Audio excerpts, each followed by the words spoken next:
بنی اسرائیل آیت 32۔ اعوذ باللہ من الشیطان الرجیم ولا تقربوا الزنا انہ کان فاحشہ وساء سبیلا۔ ولا اور نہ، تقربو تم قریب جاؤ، الزنا زنا کے، انہو یقیناً وہ، کان ہے وہ، فاحشتاً بے حیائی، وساء اور بہت برا ہے، سبیلا راستہ، خبردار زنا کے قریب بھی نہ پھٹکنا کیونکہ وہ بڑی بے حیائی ہے اور بہت ہی بری راہ ہے۔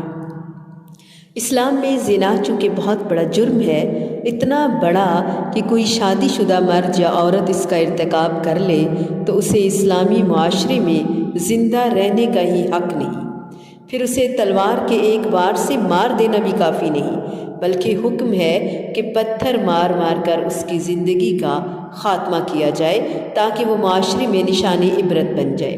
اس لیے یہاں فرمایا کہ زنا کے قریب بھی مت جاؤ، یعنی اس کے اسباب سے بھی بچو، اس رستوں سے بھی دور رہو، مثلا غیر محرم عورت کو دیکھنا، ان سے کلام کرنا، خوشگپیاں کرنا، اکٹھے بیٹھنا، عورتوں کا بے پردہ ہو کر بند سنور کر گھروں سے باہر نکلنا، یہ تمام ان امور سے اجتناب بہت ضروری ہے تاکہ اس بے حیائی سے بچا جا سکے۔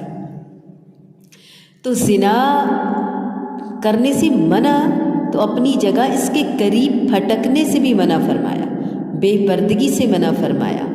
موسیقی، فلمیں، فحش لٹریچر، تصاویر اور یہ سب باتیں آج اتنی عام ہوتی چلی جا رہی ہیں، بڑے بڑے اشتہارات اور اکساہٹ برائی کی طرف اور برائی کا سامان، یہ انفرادی اور اجتماعی ہر لحاظ سے ہماری ذمہ داری بنتی ہے کہ ہم اپنی نسلوں کو اس بے حیائی سے روکیں۔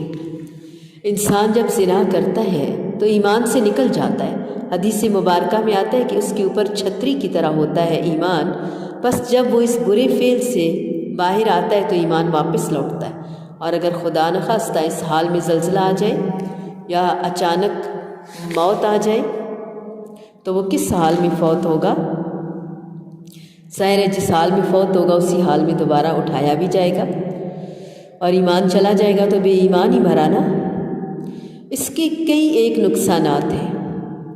نبی کریم صلی اللہ علیہ وآلہ وسلم نے فرمایا، جب کسی قوم میں بدکاری عام ہو جاتی ہے اور وہ اعلانیہ اس کا ارتکاب کرنے لگتے ہیں تو ان میں طاعون اور ایسی مختلف بیماریاں پھیل جاتی ہیں جو پہلے ان میں موجود نہ تھیں۔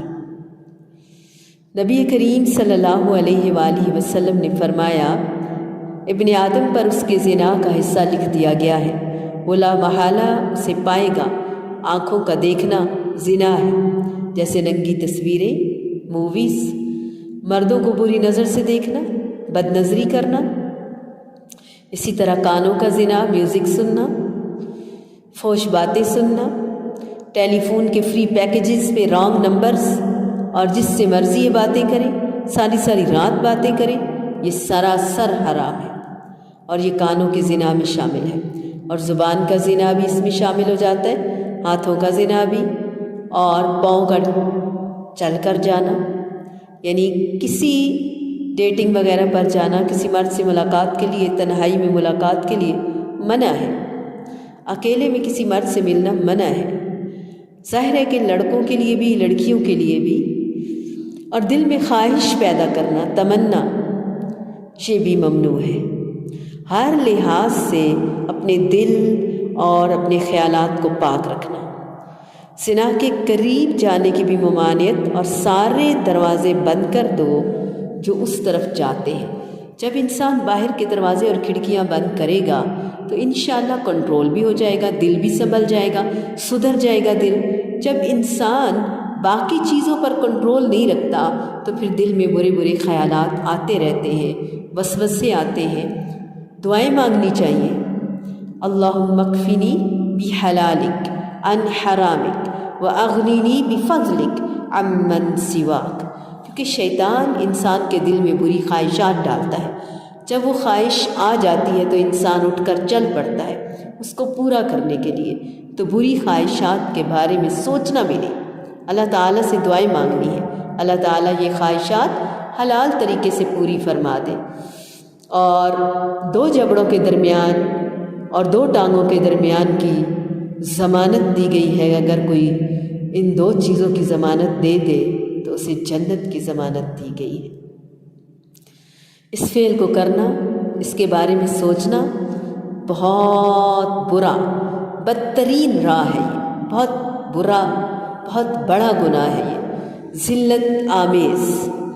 اس کے کرنے سے نسل تباہ ہوتی ہے، نسل کا پتہ نہیں چلتا، اور انسان اپنے قریبی پیارے رشتے، ماموں، چچا، دادا، ان رشتوں سے محروم ہو جاتا ہے. بے حیائی عام ہو جاتی ہے. یہ انتہائی خبیث فعل ہے، یہ حیوانی عمل ہے، انسانی نہیں. پاکیزگی انسان اور خاص طور پر مسلمان پاکیزگی چاہتا ہے. وَلَا تَقْرَبُوهُنَّ حَتَّى يَطْهُرْنَ وَلَا تَقْرَبُوا الزِّنَا وَلَا تَقْرَبُوا مَالَ الْيَتِيمِ إِلَّا بِالَّتِي هِيَ أَحْسَنُ وَلَا تَقْتُلُوا أَوْلَادَكُمْ خَشْيَةَ إِمْلَاقٍ وَلَا تَقْتُلُوا النَّفْسَ الَّتِي حَرَّمَ اللَّهُ إِلَّا بِالْحَقِّ. یہ اللہ تعالیٰ کے ہمارے لیے احکامات ہیں جن کو ماننا، جن پہ عمل کرنا بہت ضروری ہے. کسی عورت کو غیر محرم اکیلے اپنے محرم کے ساتھ سفر کرنا چاہیے، محرم کے بغیر سفر بھی نہیں کرنا چاہیے. کوئی آدمی کسی عورت کے ساتھ اکیلا نہ ہو. عقبہ بن عامر سے روایت ہے کہ رسول اللہ صلی اللہ علیہ وآلہ وسلم نے فرمایا، عورتوں کے پاس جانے سے بچو. ایک انصاری نے پوچھا کہ خاوند کے قریب، مثلاً قریبی جو ان کے بھائی یا چچا زاد بھائی یا کزن ہیں، ان کے متعلق فرمایا یہ تو موت ہے، یہ موت ہے. مردوں اور عورتوں دونوں کو نگاہیں نیچی رکھنی چاہیے، اپنی شرمگاہوں کی حفاظت کرنی چاہیے. سورۃ نور میں انشاءاللہ ہم مزید پڑھیں گے.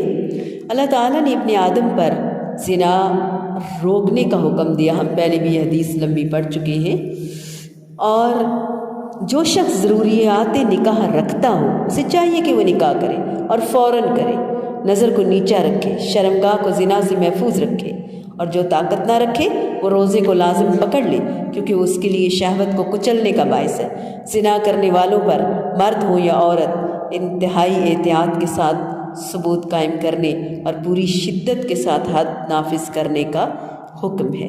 اِنَّهُ كَانَ فَاحِشًا. یہ بے حیائی اور برائی کا کام ہے. یہ بہت برا رستہ ہے، خاندانوں، نسلوں کو تباہ اور برباد کر دیتا ہے. یہ روحانی بیماری کا باعث ہے. اس سے عزتیں محفوظ نہیں ہیں، اس سے انسان کی عقل جاتی ہے، اس سے انسان کا ذہن فطور میں ہو جاتا ہے. ایک شخص نبی کریم صلی اللہ علیہ وآلہ وسلم کی خدمت میں حاضر ہوا اور آپ سے زنا کی اجازت چاہی. لوگ اس کی طرف متوجہ ہوئے، اسے ڈانٹا اور کہا خاموش ہو جاؤ. تاہم آپ نے فرمایا میرے قریب آؤ. وہ قریب آیا. جب بیٹھ گیا آپ نے فرمایا کیا تم اس بات کو پسند کرتے ہو کہ آپ کی ماں کے ساتھ؟ اس نے کہا نہیں، اللہ کی قسم، اے اللہ کے رسول، اللہ میں آپ پر فدا، اللہ مجھے آپ پر فدا کرے، ہرگز نہیں. آپ نے فرمایا بالکل، لوگ بھی اسی طرح پسند نہیں کرتے کہ ان کی ماں کے لیے کوئی ایسا عمل ہو. پھر آپ نے فرمایا اچھا اپنی بیٹی کے لیے تم ایسا کرنا پسند کرتے ہو؟ اس نے کہا ہرگز نہیں، اللہ کی قسم، اے اللہ کے رسول، اللہ مجھے آپ پر فدا کرے، میں ایسا نہیں چاہتا. آپ نے فرمایا لوگ بھی اس کام کو اپنی بیٹیوں کے لیے پسند نہیں فرماتے. اسی طرح آپ صلی اللہ علیہ وآلہ وسلم نے ایک ایک رشتے کا نام لیا. فرمایا لوگ بھی اس کام کو اپنے خالاؤں، پھوپھیوں، بہنوں، بیٹیوں کے لیے پسند نہیں کرتے. پھر آپ صلی اللہ علیہ وآلہ وسلم نے اپنا ہاتھ اس پر رکھا اور یہ دعا مانگی، الہی اس کے گناہ بخش دے، اس کے دل کو پاک کر اور اسے عصمت والا بنا. اللہم اغفر ذنبہ وطہر قلبہ وحسن فرجہ. آمین. پھر تو یہ حالت تھی اس کی کہ یہ نوجوان ایسے کسی کام کی طرف جھانکتا بھی نہیں تھا، دیکھتا بھی نہیں تھا۔ اللہم اجعلنا منہم، ہمیں بھی پاک کر دے، طہارت دے دے، جسمانی، روحانی، ذہنی، قلبی، جذباتی، ہر طرح کے فتنوں اور فطور سے پاک کر دے یا اللہ، آمین ثم آمین۔ ولا تقربوا الزنا إنه كان فاحشة وساء سبيلا۔